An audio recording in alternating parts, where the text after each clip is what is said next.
Let me help you understand what I'm trying to do here every Sunday, what the DNA of Calvary is all about, all right? I want you to understand this. I can't speak for other houses, but this is the assignment we have. This is our DNA. I don't believe, and I'm really very convinced of this the longer I pastor, all right? As I answer to God for your spiritual growth, as I answer to God for your spiritual health, as I stand before Him and will stand before Him about that. Here's what I believe. I believe that there's a higher calling on the church, than just to be a self-help organization. How many hear what I'm saying? I could give you a lot of little kind of moderate self-help tips. Come in, I can tell you how to be popular, how to be happy, how to have joy, how to be a parent, how to do this. There's not necessarily anything wrong with that, but I want you to get this. There's another level God has for His church.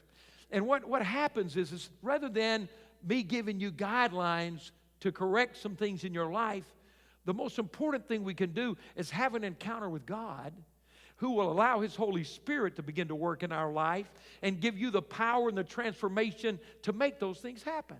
See, what I'm concerned is happening in the church world today as we're trying to teach sinners how to act like saints. Okay, I'll try that on this side of the church.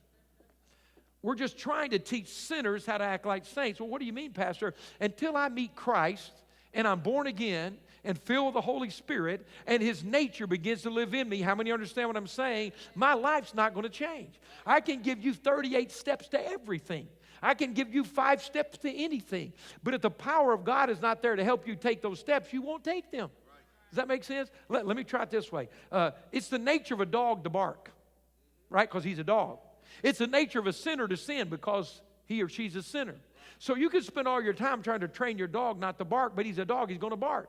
And the church's job is not to try to come in with just human ability and know-how and make your life better. The job of the church is to preach the life-changing gospel of Jesus Christ, introduce you to Him, meet Him, grow in Him, love His Word, be filled with His Spirit, and allow God to transform you. You know how you become a better parent? You become a better Christian.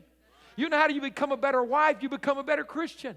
You know how you become a better husband? You become a better Christian. Instead of you trying harder, we need to meet Jesus and surrender to Him and allow the Holy Spirit to change us. How many understand what I'm saying? That's the gospel. That's what church is all about. If you believe that, give God a hand clap. That's God.